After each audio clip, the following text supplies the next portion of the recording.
E a mulher da minha vida, por favor, fique em pé. Ela não gosta muito, irmãos. Eu forço. Esta mulher tem me aturado há 33 anos, vamos fazer 34 anos de casados em agosto. Casei com 20 anos e desde o dia que eu me casei não me arrependo um dia de ter casado com ela, de forma alguma. Pelo contrário, ela é uma mulher de Deus. Minha esposa passou por cada situação aqui que vocês nem imaginam. Até início de depressão ela teve, porque ela não amava a terra, ela ainda não tinha o coração voltado para Sobral. E um belo dia, eu estava orando para Deus e disse: Deus, eu vou me embora. Eu não vou ficar aqui na cidade mais. Aí o Espírito Santo falou comigo e disse: por quê? Disse: porque a mulher que eu amo, a minha companheira, não está na mesma visão. Ela não quer ficar aqui. E como é que eu vou fazer o trabalho de excelência se ela não quer ficar aqui, Senhor? Aí orei e o Espírito Santo se encarregou de tudo. No dia seguinte, ela estava na cozinha ali, uma mulher muito prendada, cheguei, abracei, que eu tenho esse hábito de abraçar. Eu gosto de abraçar, tá, irmãos? Eu amo abraçar. Abracei a minha esposa assim, disse que amava. Ela começou a chorar muito e disse para mim: amor, diga, o Espírito Santo falou comigo. Ele disse que é para eu amar essa terra, que Ele vai fazer grandes coisas aqui nessa terra, irmão. Amor, eu digo amém, glória a Deus. Nós choramos juntos, né? Depois teve outras coisas, aleluia, mas foi uma benção, em nome de Jesus, amém? Teve outras coisas, mais carinho, irmãos, mais abraço. Ela já fez assim para mim, meu Deus. Queridos, irmãos, eu sou assim em todo lugar, tá? O pastor Eibe diz que não é para eu brincar muito, Elielso é uma figura. Aí as pessoas brincam comigo, que depois dele sou eu lá em São Paulo, né? Mas não é eu não, é que eu tenho muita amizade. Eu amo isso, eu amo ser pastor, eu amo pastorear, eu amo abraçar, eu amo orar. E hoje eu quero falar algo a respeito disso. Mas por enquanto, aguarde seu coração aí, aguente firme, aperte o cinto que eu vou caprichar para ser um pouco mais rápido, que a palavra ela tem muitos textos, porque eu amo a palavra. Já estou antecipando alguma coisa. Por que eu amo tanto a palavra? Porque Jesus, quando foi tentado no deserto, ele disse: está escrito. Então, às vezes, na nossa mente, passa o entendimento de que está na palavra isso? Então, por isso que eu gosto de usar muitos textos bíblicos para mostrar para a igreja que está escrito. Está escrito. E a partir daquele momento que a igreja vê o que está escrito, ela começa a crer mais. Porque há poder na palavra de Deus. Quem aqui acredita na palavra de Deus? A palavra de Deus é inerrante, é infalível. E a Bíblia não mudou, a Bíblia está atualizada. A Bíblia está atualizada. Então Deus é um Deus de milagres. Fique ligado, vai estar na tela. Uau, tem cronômetro, gostei. 2 Reis, capítulo 4, versículos de 1 a 7. Talvez você já viu esse texto. Uma parte já viu. Talvez já tenha escutado uma mensagem em relação a esse texto. Talvez uma pequena parte, não sei. Talvez nunca tenha ouvido esse texto. Mas eu quero te mostrar aqui hoje que Deus, Ele está fazendo milagres na família. Quantos aqui são família? Isso, Deus está fazendo milagre na família. Então diz a Bíblia, o texto de certa mulher que era viúva de um dos membros do grupo de profetas, foi falar com Eliseu e disse: o meu marido morreu. Como o Senhor sabe, ele era um homem que temia a Deus, o Senhor. Fico impressionado com o texto, porque a Bíblia faz uma clara afirmação de que ele era um homem de Deus. Ele era um profeta. Ele era um homem de Deus. Por que a Bíblia enfatiza que ele era um homem de Deus? Aí diz o seguinte: o meu marido morreu. Como o Senhor sabe, ele era um homem que temia a Deus, o Senhor. Ele não só era um homem de Deus, ele temia a Deus. Aí a Bíblia continua: mas agora um homem a quem ele devia dinheiro veio levar os meus 2 filhos a fim de serem escravos como o pagamento da dívida. Uma situação bem delicada que essa mulher está vivendo. Primeiro, perderam seu esposo. E agora, devido à dívida contraída, o credor estava ali, porque na época se tinha que pagar a dívida. Não tinha como pagar, tem o quê? Tem filho? Vou levar filho para ser escravos.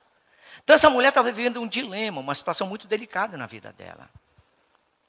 Talvez você que está aqui me escutando esteja vivendo agora um momento delicado na sua vida.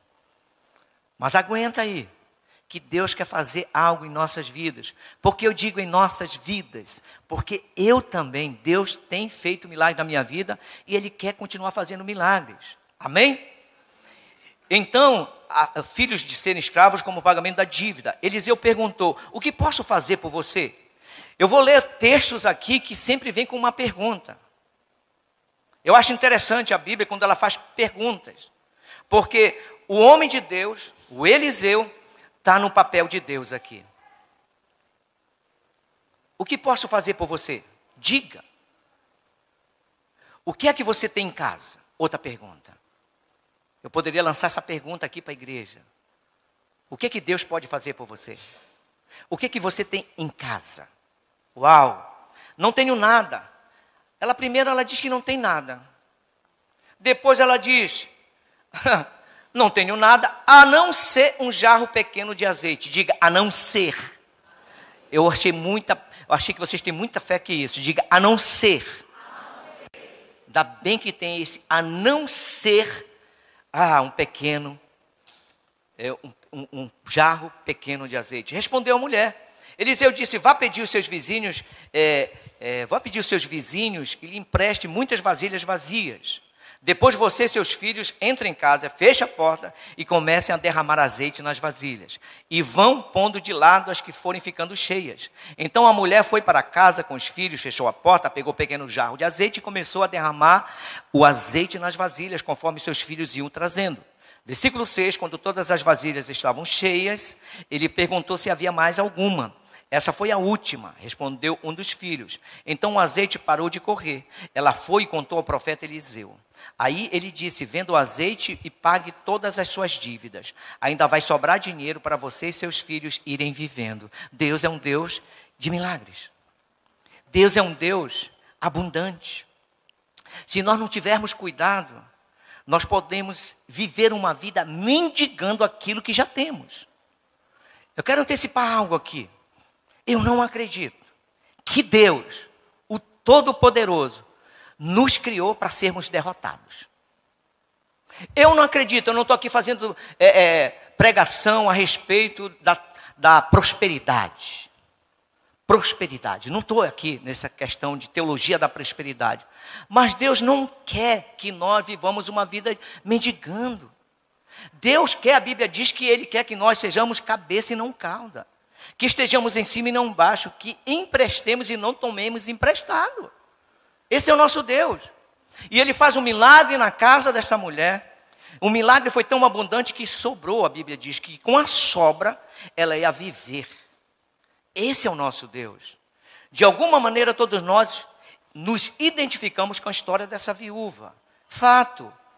Talvez você já passou, está passando. Eu tenho uma boa e uma triste notícia para você. Qual é a boa, pastor? Fale logo a boa. É que se você já passou por situações bem delicadas e hoje está vivendo o melhor tempo da sua vida, parabéns. Agora, uma outra coisa. Se você ainda não passou por pressão, se você ainda não passou por situações bem delicadas, eu não estou aqui como profeta do caos, mas você vai passar. Não tem como. É algo inevitável. A questão não é o que está acontecendo comigo ou pela situação que eu estou vivendo. A questão é como eu lido com isso. É nesses momentos de dificuldade, em que as coisas parecem ser maior que nós, é que Deus entra em ação. É nesse momento que Deus diz assim, eu sou o Senhor da tua história, eu sou o Senhor da tua vida, eu vou fazer um milagre. Só creia. Por isso que Jesus muitas vezes dizia, você crê, somente creia. E Deus vai fazer milagres, eu tenho certeza. Então esse texto ele é muito rico. Então é muito importante nós termos entendimento. Que ao ler esse texto, podemos observar a viúva, que a viúva deu alguns passos muito importantes. Não está aí na tela, mas deixa eu te falar alguns passos importantes que esta mulher deu. Primeiro, procurou ajuda. Ela procurou ajuda, ela estava vivendo um momento delicado. Eu não sei se você já passou por isso, quando você está vivendo um momento bem delicado, você diz para si mesmo, consigo mesmo, eu não vou não vou procurar ajuda. Eu consigo. Eu sou forte. Sou corajoso. Deus é por mim, quem será contra mim? A gente começa até a citar textos da Bíblia. Mas essa mulher aqui também era uma mulher de Deus. O marido dela era um homem de Deus. E ela, por estar convivendo com um homem de Deus, com certeza ela era uma mulher de Deus. Mas ela procurou ajuda. Procure ajuda. Cuidado com orgulho.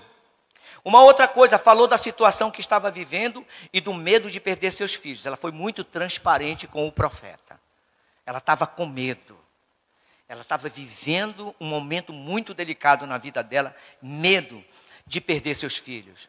Que ela estava vivendo uma situação triste na vida dela. Acreditou na palavra dada pelo homem de Deus. Ela acreditou numa palavra, irmãos. É muito interessante quando eu recebo uma palavra, eu pego essa palavra e digo, eu tomo posse em nome de Jesus. Em nome de Jesus. Eu não abro mão dessa palavra. Irmãos, queridos, vocês nem imaginam o que Deus pode fazer com um homem e uma mulher de Deus que tem esse entendimento da palavra. Uma outra coisa, agiu de acordo com a palavra recebida. Às vezes a gente recebe uma palavra, mas as nossas atitudes, a nossa reação, as nossas ações são diferentes da palavra recebida. Ela recebeu uma palavra e ela fez o quê? Ela recebeu e agiu de acordo com a palavra. Talvez se fôssemos um de nós, diríamos para nós mesmos, mas aonde? Sem possibilidade alguma. Como? Só um jarro, um pouco de azeite? Eu acho que esse homem de Deus não está bem da cuca. Não está bem da mente. É impossível. Mas ela não viu o impossível. Ela creu no Deus do impossível. Creia. Somente creia. Em nome de Jesus. Amém? Então o tema da minha mensagem hoje é: há um milagre em sua casa. Há um milagre em sua casa. Os textos que iremos ler aqui falam sobre família. Eu fiz questão de pegar texto que fala sobre milagres em uma casa. E Deus não mudou, como eu falar agora há pouco. Ele quer fazer um milagre na sua vida. Qual é o milagre que você quer? O que você tem pedido, esperado de Deus? O meu Deus não mudou, o teu Deus não mudou, o nosso Deus não mudou. Ele continua sendo o mesmo Deus. E por que não se vê tantos milagres? A culpa não é de Deus. A culpa é da igreja, nossa, no bom sentido da palavra, que deixamos de crer, que deixamos de acreditar. E o primeiro ponto da minha mensagem é: não é o fim. Deus quer fazer milagres em sua casa. Não é o fim. A despeito da história dessa viúva, provavelmente para ela seria o fim. Mas Deus tinha algo em tudo isso. Eu acredito piamente em Deus. Estávamos ali no campo Junco, é isso? No campo do Junco, tantas pessoas recebendo oração. Que lindo. E eu tenho certeza que vai acontecer muitos milagres aqui. Mas é porque eu estou falando, é porque eu estou pregando, não. É porque eu sei que Deus, Ele continua fazendo milagres. Eu estou insistindo em algo aqui. Vocês vão até perceber que aparentemente parece que eu estou sendo repetitivo. Mas não é isso. Eu quero que você inculque isso na sua mente para que você receba o milagre. Segundo Reis 4:1, nós lemos o texto, diz que certa mulher, que era viúva de um dos membros de um grupo de profetas, foi falar com Eliseu e disse: o meu marido morreu. Como o Senhor sabe, ele era um homem que temia a Deus o Senhor, mas agora um homem a quem ele devia dinheiro veio para levar os 2 filhos a fim de serem escravos como pagamento da dívida. Primeiro texto. Segundo episódio, relatado aqui no Evangelho de Marcos, no capítulo 5, versículos 35, 36, 38 a 40. Enquanto Jesus ainda falava, a Bíblia diz, chegaram algumas pessoas da casa de Jairo. Jairo estava numa situação muito delicada. E aí a Bíblia diz, o líder da sinagoga, Jairo, o líder da sinagoga, e disseram: a tua filha morreu. Por que ainda incomodas o mestre? Uma notícia fatalística, uma notícia triste e divulgadores de más notícias. Cuidado com os divulgadores de más notícias. Tenha muito cuidado. Para Jairo, era uma perda. Para os divulgadores de más notícias, vieram e disseram: por que tu incomodas o mestre? Por que tu está fazendo esse papel aqui? Já era. Acabou. Filha morta. sonhos mortos. Não tem mais jeito. Mas Jesus entra em ação. Jesus não gosta de ser incrédulo, ele não é incrédulo. Nós temos que ter muito cuidado com as nossas palavras. A Bíblia diz que o poder da vida e da morte está na língua, aquele que bem utiliza comerá dos seus frutos. Minha pergunta para a igreja hoje é, que fruto você está comendo? A tua filha morreu. Versículo 36, Jesus, porém, ignorou essa notícia e disse ao líder da sinagoga, não tenha medo, apenas creia. Eu quero trazer essa palavra para você, muito simples, não tenha medo, apenas creia. Ele disse, em efeito, sabe o que ele estava dizendo? Não ligue para esses divulgadores de más notícias. Eu sou o Senhor, eu estou aqui contigo. Eu sou o único que pode mudar a situação. Eu sou o único que posso ressuscitar os mortos. Jesus estava levando Jairo para um nível de fé. Jesus estava levando Jairo para acreditar naquilo que ele era. Eu sou o Senhor. Quando chegaram à casa do líder da sinagoga, Jesus viu alvoroço, com gente chorando e se lamentando em alta voz. Então entrou e lhes disse, por que todo esse alvoroço e lamento? Por que tudo isso? A criança não está morta, mas dorme.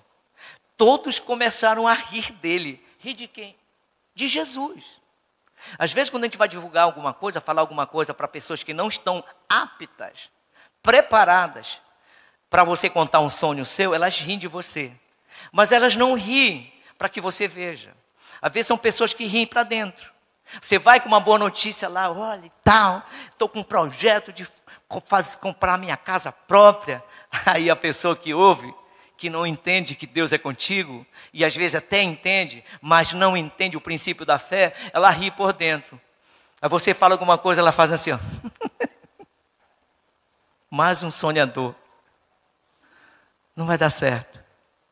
Por isso que tem que ter cuidado. Jesus está mudando o contexto aqui. Eles começaram a rir, ele, porém, ordenou que saíssem. Sabe o que Jesus fez, irmãos? Tem muito incrédulo aqui. Tem muitas pessoas com falta de fé. Então aí ele tomou consigo o pai e a mãe da criança e os discípulos que o acompanhavam e entrou onde se encontrava a criança. A crise de Jairo deixou confuso e temeroso. O que significa temeroso? Que tem medo, que expressa receio, medroso. Eu não estou dizendo que a gente vai ficar livre do medo. A questão é que o medo não pode ser meu senhor. Eu tenho que me sobrepor sobre o medo. O medo nos acompanha sempre, tá, irmãos? Agora a questão, como eu ajo diante do medo? Eu retrocedo ou eu avanço? Eu acredito ou eu fico descrente? É nós que decidimos. Sabe, além dele ficar temeroso, ele ficou sem esperança. Uma pessoa sem esperança não vai a lugar nenhum. E a esperança bíblica diz que é a certeza daquilo que vai acontecer no futuro. A minha perspectiva, os meus olhos estão voltados para aquilo que vai acontecer, porque eu creio no Deus que eu sirvo. Eu estou vivendo um momento, mas isso vai passar. Isso vai passar, porque eu tenho esperança. Eu tenho uma certeza, eu tenho convicção de que Deus está no controle e as coisas irão mudar. Amém? Então, procure analisar seu problema do ponto de vista de Jesus. Por favor, tenha muito cuidado quanto a isso. Procure analisar seu problema do ponto de vista de Jesus. A Bíblia diz que aquele que está em mim é maior do que aquele que está no mundo. E se Deus é por mim, quem será contra mim? Interessante que Romanos 8:37, eu não posso ler todo o texto, mas ele finaliza e diz, e em todas essas coisas somos mais que vencedores. Se você depois pegar sua Bíblia e ver os versículos anteriores, de Romanos 8:37, 34, 35, você vai ver várias situações ali que passaremos. Mas ele diz, mas, eu gosto quando a Bíblia traz um mas, em todas estas coisas somos mais que vencedores. Querido, você não é um vencedor. Você é um mais que vencedor. Um vencedor é pouco para você. Você é mais que isso. Aproveite e declare uma palavra profética sobre a vida do teu irmão. Você é um mais que vencedor.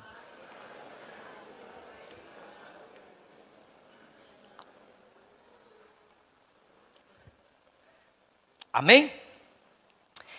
Jesus, ele é a fonte de toda esperança e de todas as promessas. Em Lucas 7, versículos 7, em Lucas 7, versículos 11 a 15, logo depois, Jesus foi para uma cidade chamada Naim. Olha que eu estou lendo 3 histórias, 3 famílias, que aconteceu algo terrível.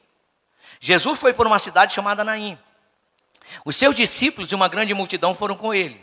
Ao se aproximar da porta da cidade, viu que alguém que havia morrido era carregado para fora da cidade. O filho único de uma viúva. Meu Deus. Filho único. Sabe o que significa isso, irmãos? Aqui. É que ela estava perdendo, ela perdeu seu esposo e perdeu a esperança de ter alguém para cuidar dela na velhice. Porque judeu é assim. Há uma grande responsabilidade. Por isso que quando nascia um filho homem, era uma alegria terrível. Não que Deus seja contra as mulheres, tá bom?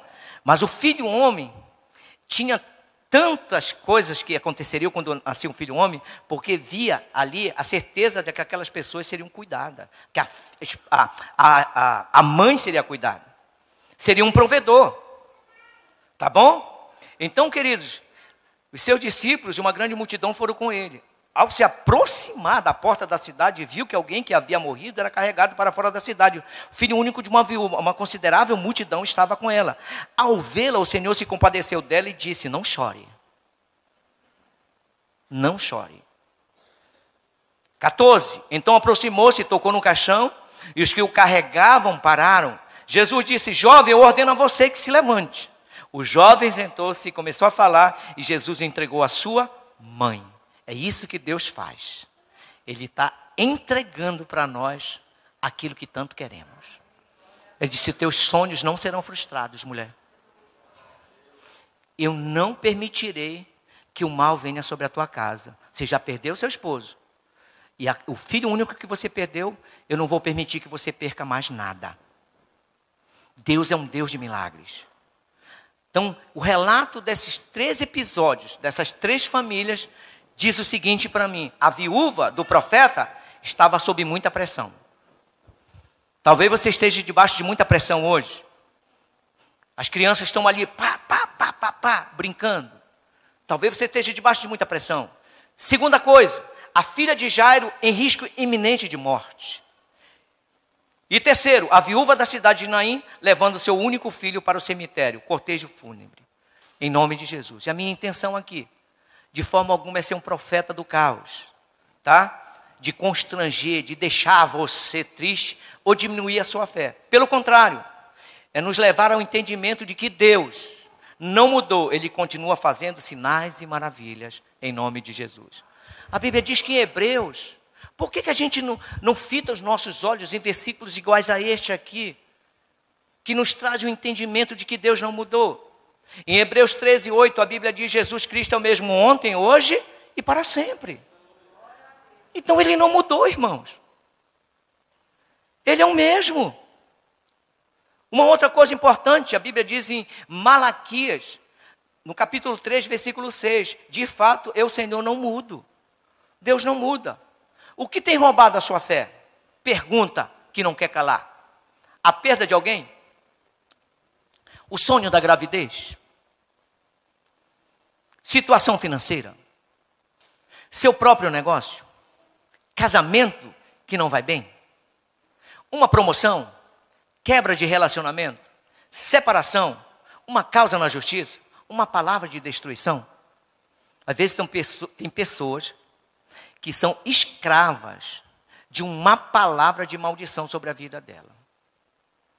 Elas vivem em função daquela palavra que foi direcionada sobre ela. Ela não consegue viver livre disso. Não permita que as perdas em sua vida o impeçam de voltar a sonhar. Não, por favor, não permita. Você tem o poder de tomada de decisão. Não se perca com as perdas que aconteceram em sua vida. Às vezes nós nos perdemos por algo que perdemos. A gente vive em uma perda, perdi algo. A gente vive em função daquilo que perdemos. O apóstolo Paulo disse: esquecendo-me das coisas que para trás ficam e avançando para aquelas que adiante de mim estão. Prossigo para o alvo. Você tem um alvo. Talvez seja uma doença incurável. Isso paralisou você. Eu quero te dizer nesta manhã, quero te dizer nesta manhã, que Deus, Ele vai fazer milagres esses dias nessa igreja, que está além do teu alcance. Talvez seja uma doença incurável. Eu acredito na medicina. Não tenho nada contra a medicina. Mas eu acredito no meu Deus. Tem horas que a gente tem que acreditar com certeza na medicina e em Deus. E tem momentos que a gente não deixa de acreditar na medicina, mas a gente coloca a nossa fé em Deus. Totalmente. Médico é uma bênção na minha vida, não é porque tem médicos aqui não. Eu vou, faço exames, porque eu também não posso viver uma vida assim. Amém? Então, primeira coisa, tá? Não é o fim. Deus quer fazer milagres em nossa casa. Segundo, descubra o que você tem em casa. É muito importante hoje nós fazermos uma varredura, uma pesquisa, fazer um levantamento daquilo que eu tenho. Deus jamais te pediria algo que você não tem. Jamais. Deus só pede aquilo que podemos oferecer a Ele. E através daquilo que Ele pede, é o suficiente para Ele fazer um milagre em nossas vidas. Às vezes nós precisamos abrir mão de algo para ter algo maior. E às vezes a gente impede os milagres de Deus porque não queremos abrir mão daquilo. Ou a gente não está usando aquilo da forma correta. Bíblia diz que, lá em 2 Reis 4:12, Eliseu perguntou: o que posso fazer por você? Diga. Essa pergunta não quer calar. O que Deus pode fazer por você? O que é que você tem em casa? À semelhança da viúva, ficamos preocupados em alcançar o que não temos. Veja aí, tá? Pois não vemos as possibilidades do que já possuímos. Vê, nós estamos tão cegos, tão preocupados, estamos com os olhos fitos naquilo que está acontecendo, e nós deixamos de lado de ver a palavra, de acreditar naquilo que Jesus pode fazer. E isso é muito preocupante porque no momento da adversidade, no momento da pressão, se nós não tivermos cuidado, a gente acaba só olhando para aquilo que está nos pressionando. A gente não olha para aquele que pode curar tudo, que pode mudar a situação. Era essa a questão da viúva, tá? A pergunta de Eliseu faz a viúva reconhecer que Deus já havia lhe dado o início do milagre. Embora parecesse tão pouco o que havia em casa. Às vezes é tão pouco, irmãos. Às vezes Deus só quer um louvor dos nossos lábios. Às vezes Deus só quer que levantemos nossas mãos. Às vezes Deus quer que nós nos ajoelhemos. Às vezes Deus quer que nós comecemos a profetizar mais, falar mais. Fala. Só isso. Por que a gente complica tantas coisas para Deus, hein? Por que às vezes a gente quer algo que está além daquilo que a gente pode dar para Deus? É só isso. O profeta só estava dizendo: Deus pode fazer aquilo que você tanto quer através daquilo que você tem, o pouco que você tem. Em nome de Jesus. Jesus na multiplicação dos pães, o que temos para comer? Olha aqui, em João 6, dos versículos 7 a 12, Filipe respondeu: mesmo que trabalhássemos vários meses, olha a visão do discípulo de Jesus. Olha o que ele fala aqui no versículo. Irmãos, quando a gente está lendo um texto, e você fixa bem tua mente nesse texto, você fica impressionado. Porque, olha aqui, mesmo que trabalhássemos há vários meses, ele diz, não teríamos dinheiro suficiente para dar alimentos a todos. Porque Jesus está dizendo: alimentem a multidões. Eu quero que vocês alimentem. Então, um de seus discípulos, André, irmão de Simão Pedro, falou: aqui está um rapaz com 5 pães de cevada e 2 peixes. Tinha alguém com algo suficiente para que Deus fizesse um milagre. Mas que adianta isso para tanta gente? Palavra de incredulidade. Você já falou isso para você mesmo? Não tem jeito, pastor.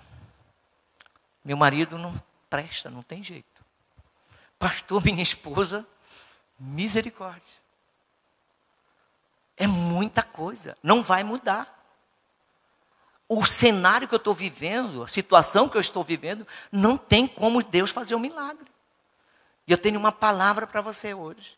Não há impossível para Deus.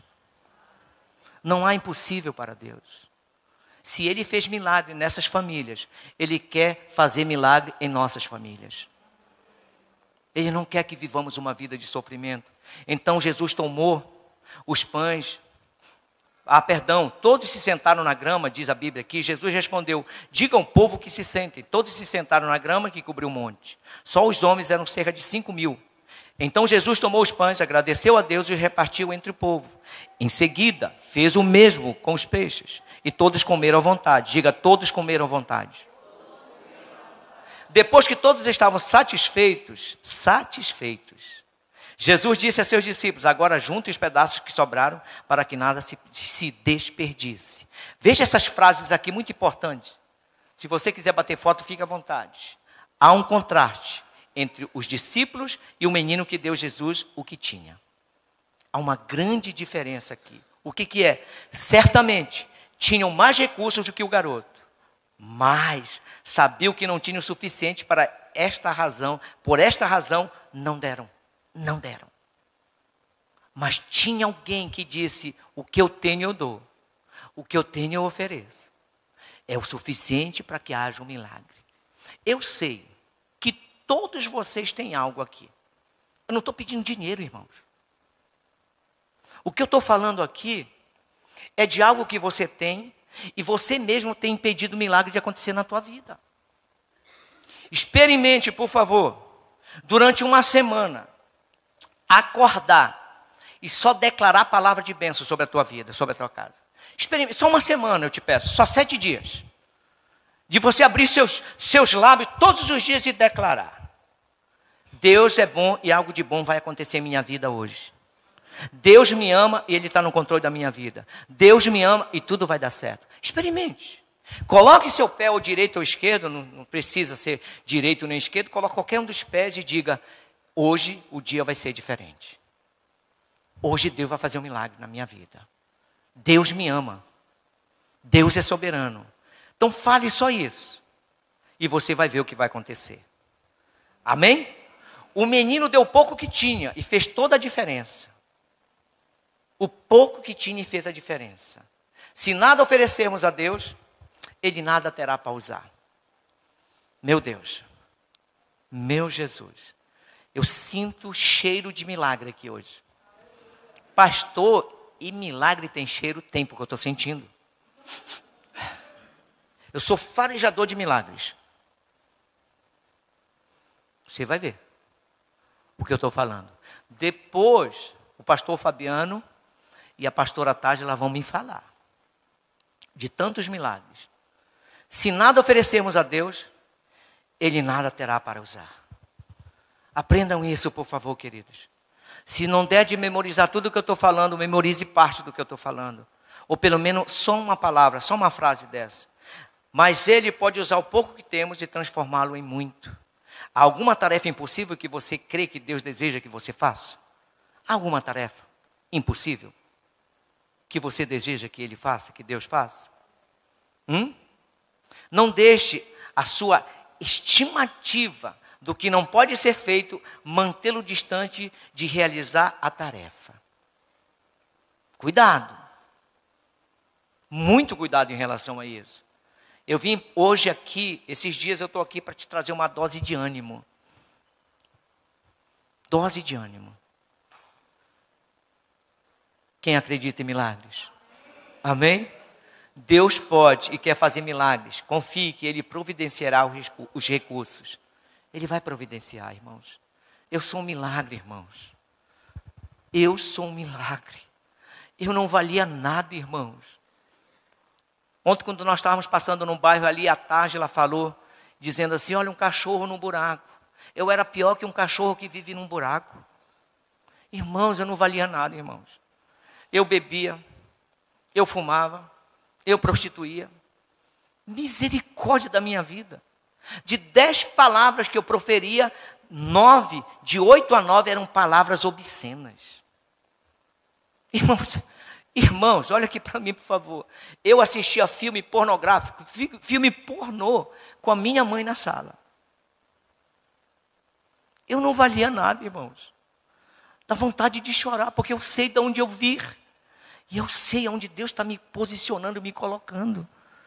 Deus ama trabalhar com aqueles que se colocam no papel de improváveis. Se você for ler a Bíblia, só tem improváveis na Bíblia. Até o profeta do Antigo Testamento, mais usado, chamado Elias, ficou depressivo. Meu Deus! Eu estou aqui para dizer para você que tem jeito. Eu estou aqui para te dizer que se Ele me colocou aqui como um pastor, estou atrás de um púlpito, sou casado, tenho 2 filhos, sou o homem mais feliz do planeta Terra, tenho uma mulher fenomenal. Irmãos, Deus quer fazer isso na sua vida. Deus quer o melhor para você. Deus é um milagre. Deus fez um milagre na minha vida. Terceira. Segundo descubra o que você tem em casa. Faça uma varredura, por favor. E o terceiro, não se deixe negar pelo negativismo. É muito preocupante isso. Tem pessoas que são muito negativas. Tem pessoa que nem fez, já diz que está dando errado. Nem faz, vai dar errado. Já viu esse tipo de pessoa? Talvez viveu num lar onde o pai e a mãe diziam sempre para ele: tudo que tu faz dá errado, rapaz. Menina, quando tu casar, teu marido vai ser um pior marido. A pessoa, né? Eu lembro que a minha mãe, na inocência, lembrei agora, ela falou para minha esposa que ela não ia engravidar. Minha mãe é muito apaixonada por mim, eu era o filho mais próximo e tudo, aquele chamego. E eu casei muito novo. E eu que cuidava da minha mãe. E ela olhou para minha esposa e disse: você não vai engravidar do meu filho. Nós nem éramos ainda crentes em Cristo Jesus. Ela disse: eu vou. Essa maldição não vai pegar em mim, não. E a Solange não podia engravidar, irmãos. Eu estou falando, quando eu oro por mulheres para engravidar, eu tô sabendo o que eu estou falando, porque a minha esposa não podia engravidar. E o primeiro filho veio com 32 anos, não é isso, amor? Você tinha 32 anos quando engravidou? 31. 31 anos. Não tomava nada. Irmãos, Deus é maravilhoso. A palavra não pegou. Cuidado com o negativismo. Cuidado com aquilo que você vai fazer já pensando que vai dar errado. Cuidado com a sua boca. Cuidado com as suas atitudes. Cuidado com os seus pensamentos. O nosso pensamento é um campo de batalha, irmão, nossa mente. Ou se você acha que eu não penso também coisas... Eu penso. Mas eu elimino todo o pensamento. Ei, tem pessoas aqui hoje. Que pensaram em desistir.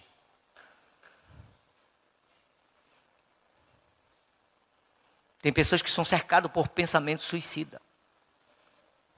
Nós temos que ter muito cuidado, irmãos. Então Eliseu perguntou: o que posso fazer por você?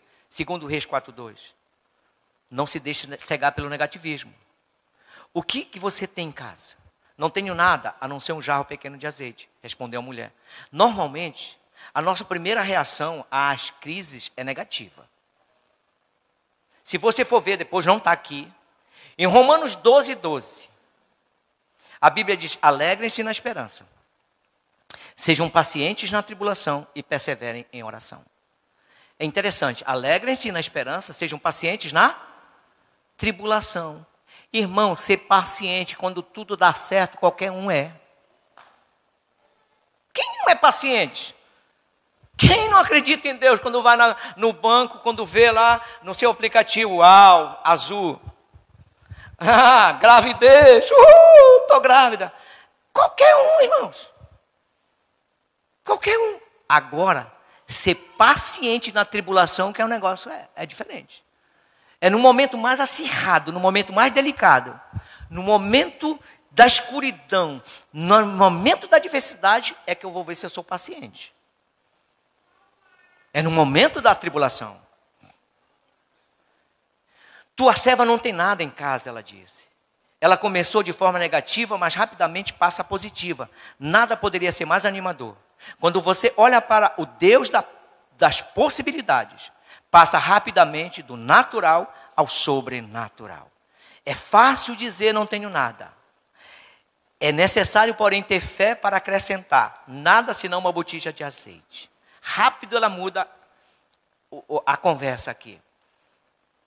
Ela percebe que aquela resposta dela faria diferença. Às vezes é uma resposta, irmãos. Às vezes é uma atitude. Uma pequena possibilidade. Uma coisa aos meus olhos insignificante. Que posso oferecer a Deus para Ele usar e multiplicar. Lembra de Moisés? Lembra que eu te falei agora que eu tenho muitos textos bíblicos por causa disso. Moisés diante do Mar Vermelho. O que tens nas mãos? Sabe o que Moisés tinha nas mãos? Cajado. Sabe o que significa cajado? Símbolo de autoridade. E sabe que no momento que você converteu, Deus colocou nas suas mãos? Diga autoridade, diga autoridade. Diga, eu tenho autoridade. No Evangelho a Bíblia diz. Em Lucas 10:19 a Bíblia diz, eis aí vos dei autoridade. A Bíblia diz, esses sinais seguirão os que creem. Quem crê aqui em Deus? Sabe quais são os 5 sinais que vão te acompanhar? Irmãos, olha aqui para mim, por favor. Sabe o que a Bíblia está dizendo? Que quando eu creio, esses sinais me acompanharão. Eu não vou atrás deles, é eles que virão atrás de mim me acompanhando. Sabe quais são os sinais? 5 sinais? Quem sabe os 5 sinais aqui? Isso. Interessante. Como a Bíblia diz que esses sinais seguirão os em que creem no meu nome. Primeiro sinal, expulsarão demônios. Eu fico assim meio assim, não triste, não chateado. Mas que o segundo sinal, ele diz, primeiro, em meu nome expulsarão demônios. Segundo, falarão novas línguas, irmãos. Terceiro, imporão as mãos sobre os enfermos e eles serão curados. Então, irmão, tem 5 sinais aqui. E aí a Bíblia está garantindo para nós. E Moisés está aqui. O Senhor disse a Moisés, por que você está clamando a mim? Diga aos filhos de Israel que marchem. E você levante o seu bordão. Ele diz, use a autoridade que eu te dei. E estenda a mão sobre o mar. Algo sobrenatural. As águas se dividirão para que os filhos de Israel passem pelo meio do mar em seco. Irmãos, o que a gente está falando aqui é coisa sobrenatural. A Bíblia está dizendo aqui para Moisés, Deus está dizendo para Moisés, Moisés, o que tu tens aí? Só usa aquilo que tu tens. O Senhor mandou que Moisés parasse de orar e continuasse a jornada. Olha aqui para o seu pastor, por favor. Aliás, para o pastor que está pregando, o seu pastor é ali. É que eu estou ainda com esse hábito, né, irmãos? Deixa eu te falar uma coisa aqui. Vou ler esse ponto aqui. O Senhor mandou que Moisés parasse de orar e continuasse a jornada. Por isso que eu quero te falar algo aqui. Tem gente que ora muito, mas não tem resultados. Pastor, heresia. Verdade. Eu conheço pessoas que oram muito, mas não obtêm resultados. Sabe por quê? Porque eles só ficaram orando. Eles não tiveram atitude. Quem está me entendendo aqui? A oração precisa ocupar um lugar vital em nossa vida. Mas também deve haver um lugar para a ação. Tem que ter ação. Só oração não dá. Por isso que o nome diz oração. Uma outra coisa. Às vezes sabemos o que fazer, mas oramos por mais direção como desculpa para adiar a atitude que precisa ser tomada. Deus quer que você tenha atitude. Por que o quadro não mudou? Por que as coisas não estão mudando, pastor? Está faltando atitude. Deus não abriu o mar. Deus fez um milagre através da vida de Moisés.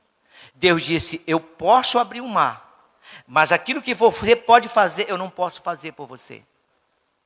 Você tem que levantar o que eu te dei, a autoridade. Você tem que fazer isso, senão eu não posso fazer nada. Em nome de Jesus. Último, meu tempo, meu Deus, pastor Fabiano. Tu está diminuindo o meu tempo, é?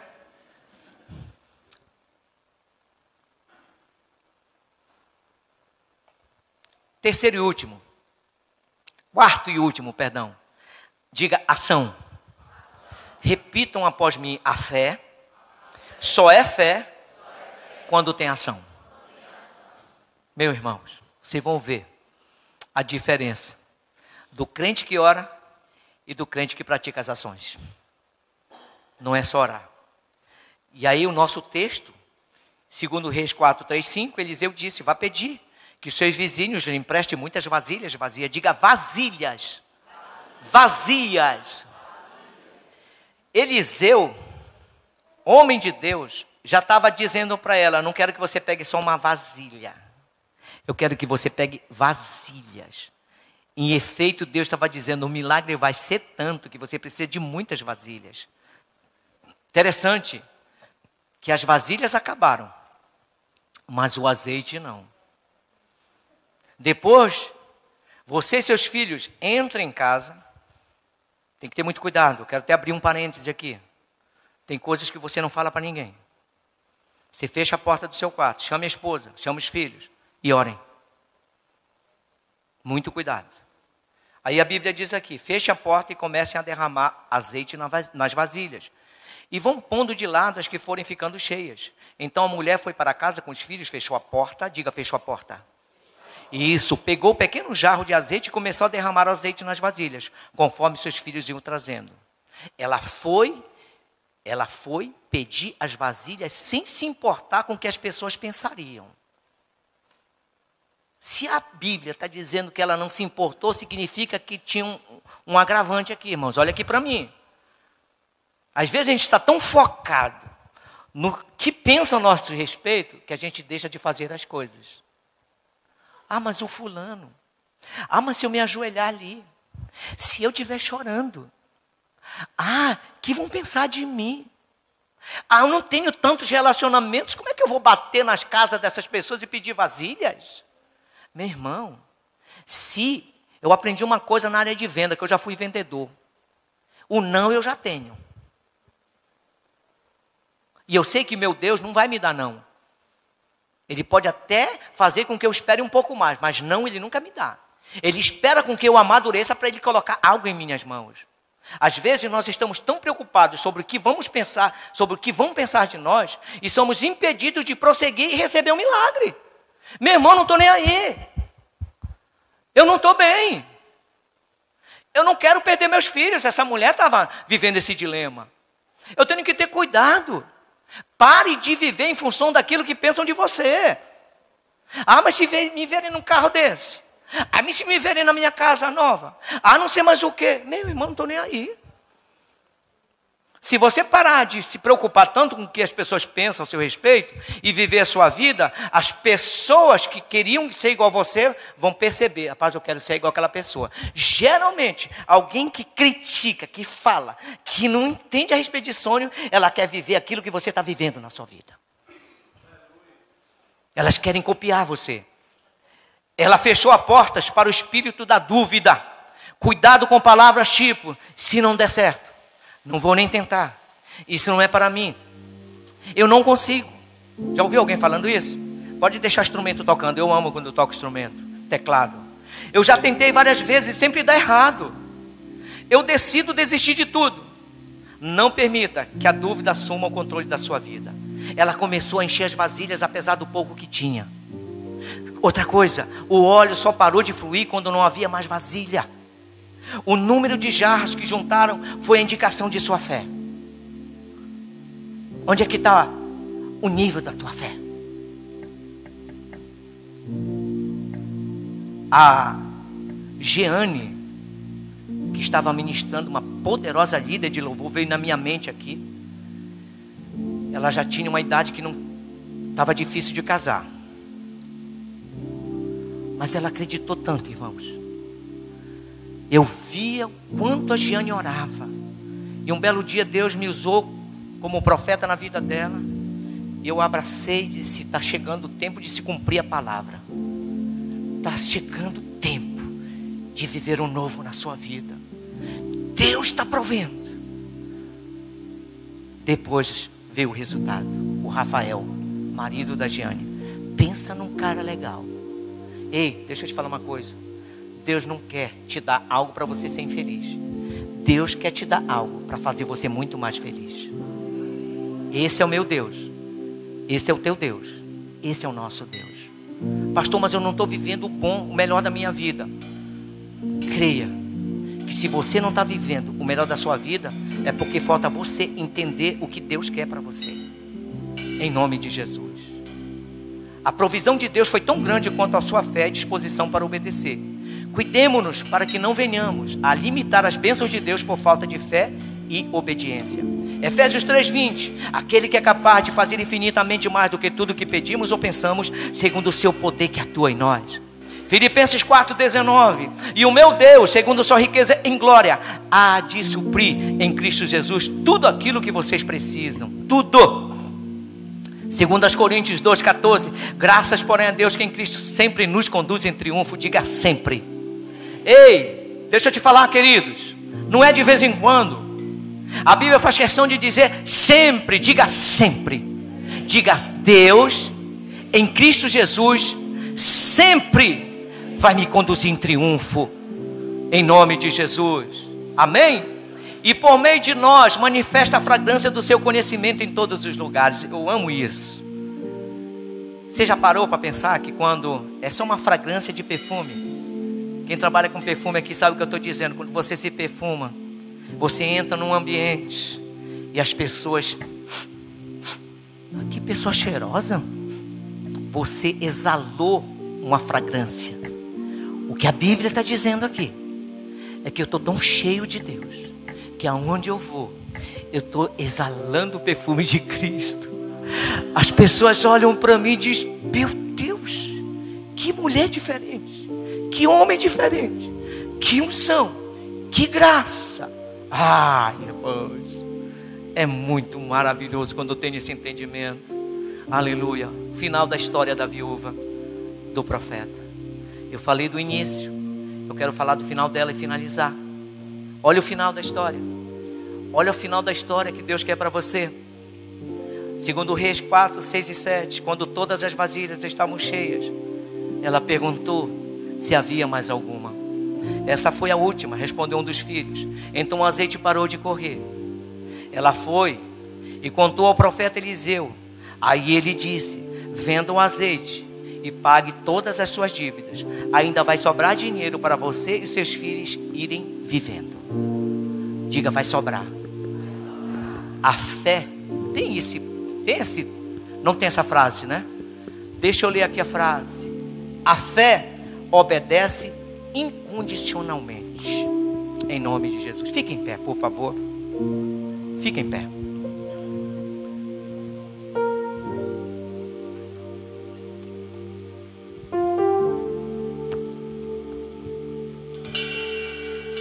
Aleluias. Meu Deus, estou sentindo um cheiro de milagre aqui. Aleluia.